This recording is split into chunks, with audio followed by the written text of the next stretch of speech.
अपनी कुर्सी की पेटी बांध लीजिए क्योंकि देश में एक बार फिर लॉकडाउन लगने जा रहा है। नमस्कार, मैं आपके साथ रीना झा बालियान। देश एक बार फिर संकट की ओर बढ़ रहा है। सड़कों पर एक बार फिर सन्नाटा होगा और आप घर में कैद रहने के लिए मजबूर हो जाएंगे।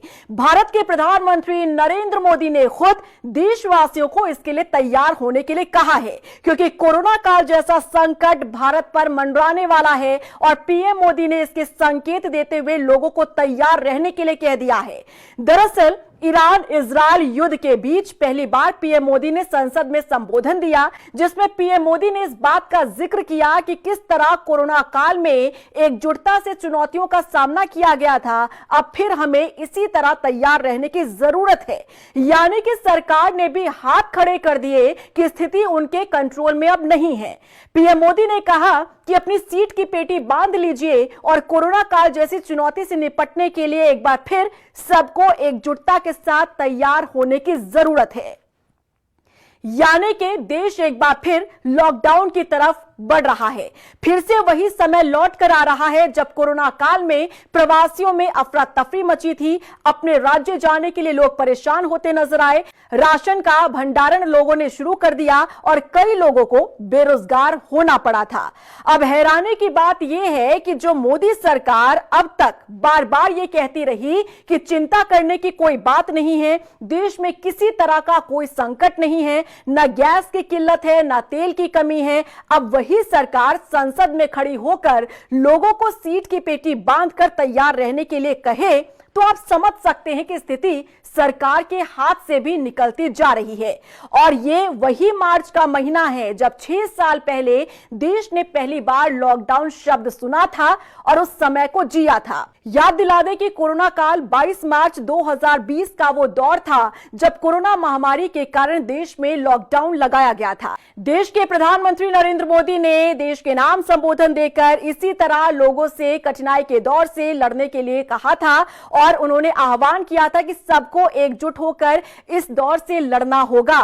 और अब फिर से प्रधानमंत्री मोदी का यह कहना कि संकट की इस घड़ी में अब एकजुटता के साथ आगे बढ़ें और तैयार हो जाएं, तो आप समझ जाइए कि कोरोना काल का वो लॉकडाउन देश एक बार फिर से देखने जा रहा है। क्योंकि आपको बता दें कि जिस तरह से पश्चिमी एशिया में जंग के हालात चल रहे हैं, इस पर पीएम मोदी ने पहली बार सार्वजनिक तौर पर बयान दिया है। लोकसभा में खड़े होकर 25 मिनट तक की स्पीच उन्होंने दी और कहा कि इस युद्ध के कारण दुनिया में जो कठिन हालात बने हैं उनका असर लंबे समय तक बने रहने की आशंका है। इसीलिए हमें तैयार रहना होगा, हमें एकजुट रहना होगा। पीएम मोदी ने कहा कि हम कोरोना के समय भी एकजुटता से ऐसी चुनौतियों का सामना कर चुके हैं, अब हमें फिर से उसी तरह तैयार रहने की जरूरत है। धैर्य के साथ, संयम के साथ, शांत मन से हमें हर चुनौती का मुकाबला करना है। यही हमारी पहचान है, यही हमारी ताकत है। कोरोना के समय भी एकजुटता से ऐसी चुनौतियों का सामना कर चुके हैं।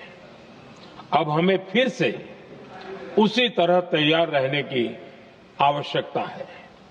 धीरज के साथ, संयम के साथ, शांत मन से हमें हर चुनौती का मुकाबला करना है और यही हमारी पहचान है, यही हमारी ताकत है। और हां, हमें बहुत सावधान और सतर्क भी रहना है। हालात का फायदा उठाने वाले झूठ फैलाने का प्रयास करेंगे, ऐसे लोगों की कोशिशों को सफल नहीं होने देना है। मैं देश की सभी राज्य सरकारों से भी इस सदन के माध्यम से आग्रह करूंगा, ऐसे समय में कालाबाजारी करने वाले, जमाखोरी करने वाले एक्टिव हो जाते हैं। इसके लिए कड़ी मॉनिटरिंग जरूरी है। जहां से भी ऐसी शिकायतें आती हैं, वहां त्वरित कार्रवाई होनी चाहिए। देश की हर सरकार और देश का हर नागरिक जब मिलकर चलेंगे तो हम हर चुनौती को चुनौती दे सकते हैं। पीएम मोदी ने कहा कि सरकार की कोशिश है कि देश में तेल गैस संकट ना हो। इसके लिए 27 की जगह 41 देशों से इंपोर्ट किया जा रहा है। पश्चिम एशिया में 1 करोड़ भारतीय रहते हैं, उनकी सुरक्षा भी हमारी प्राथमिकता है, पीएम मोदी ने यह कहा। साथ ही उन्होंने यह भी बताया कि अभी तक 3,75,000 भारतीय सुरक्षित देश वापस लौट चुके हैं और ईरान से ही कई भारतीय सुरक्षित वापस लौटे हैं। 700 से ज्यादा मेडिकल की पढ़ाई करने वाले ये युवा हैं जो अपने भारत वापस लौटे हैं। पीएम मोदी ने साथ ही कहा कि हमारे पास पर्याप्त अन्न भंडार है, आपात स्थिति से निपटने के लिए पर्याप्त इंतजाम है। उस वक्त भी ग्लोबल सप्लाई चेन में कमी आई थी। भारत के किसानों को यूरिया की एक बोरी 300 रुपए से भी कम कीमत में दिलाई गई।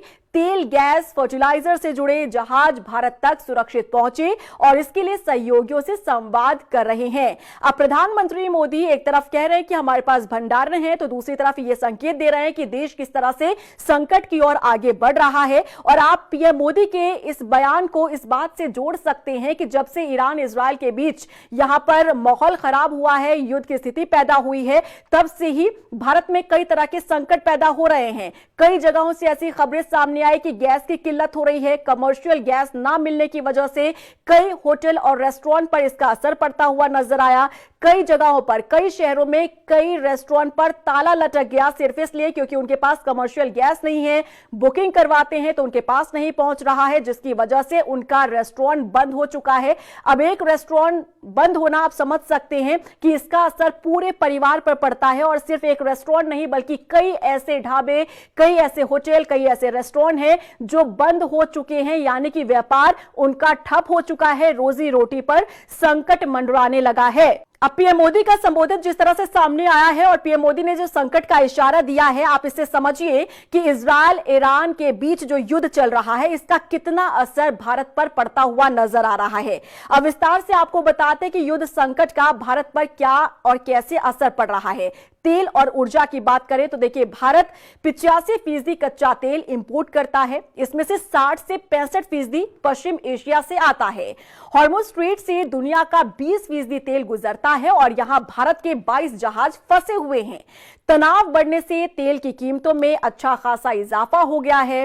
वहीं भारतीयों की सुरक्षा को लेकर बात करें तो यहां पर देखिए, ऐसा नहीं है कि सरकार ने काम ना किया हो। पश्चिम एशिया से 80 से 90 लाख भारतीय काम वहां करते हैं और यहां से करीब 3,75,000 लोग सुरक्षित भारत वापस लौटे हैं।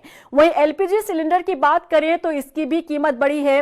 प्रीमियम पेट्रोल महंगा हुआ है। शेयर बाजार में तेल में गिरावट आई है। वहीं सामान्य पेट्रोल डीजल की कीमतें बढ़ सकती है, जैसा संकट मंडराता हुआ नजर आ रहा है। इसके मुताबिक रोजमर्रा के जो सामान है वो भी महंगे हो सकते हैं। देखिए, भारत को सालाना 8 लाख करोड़ प्लस रेमिटेंस आता है, यानी कि विदेश से आने वाला पैसा आता है। इसका 50% गल्फ देशों से आता है। अब संकट बढ़ा तो भारतीयों की नौकरी और इनकम पर भी असर पड़ेगा। जाहिर तौर पर देश में कम पैसा आएगा और इसी की चेन जो है इसी तरीके से आगे बढ़ती नजर आएगी। व्यापार और शिपिंग पर भी अच्छा खासा असर पड़ेगा।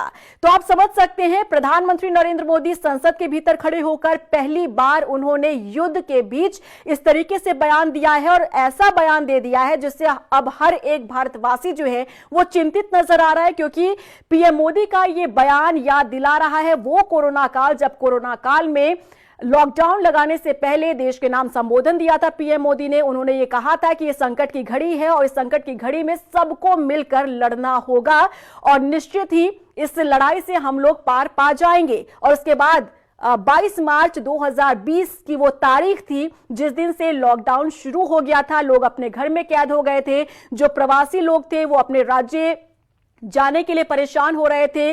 पूरी तरीके से ट्रेन के जो डिब्बे हैं वो खचाखच भरे हुए नजर आ रहे थे, क्योंकि हर कोई ये कोशिश कर रहा था कि लॉकडाउन में कैसे वो अपने राज्य सही तरह से पहुंच सके। अब प्रधानमंत्री नरेंद्र मोदी का ये बयान सामने आना कि अपनी सीट की पेटी बांध लीजिए, क्योंकि संकट की इस घड़ी में सबको तैयार रहने की जरूरत है। ठीक उसी तरीके से जब कोरोना काल में सब लोगों ने एक साथ मिलकर उस संकट से लड़ा था, तो आप समझ सकते हैं कि आखिर देश किस तरह से संकट की ओर आगे बढ़ रहा है। आपको क्या लगता है, क्या फिर से देश में लॉकडाउन लग सकता है? क्योंकि प्रधानमंत्री नरेंद्र मोदी का यह बयान यही संकेत देता हुआ नजर आ रहा है, क्योंकि कई लोगों का व्यापार भी ठप हो चुका है तेल और गैस की किल्लत के कारण। और पीएम मोदी भी कह रहे हैं कि गैस और तेल की किल्लत के कारण यहां संकट बढ़ता जा रहा है, क्योंकि कई जहाज जो है वो फंस चुके हैं जिसकी सप्लाई भारत तक होनी थी। आपको क्या लगता है, कमेंट सेक्शन में जरूर बताइएगा। नमस्कार।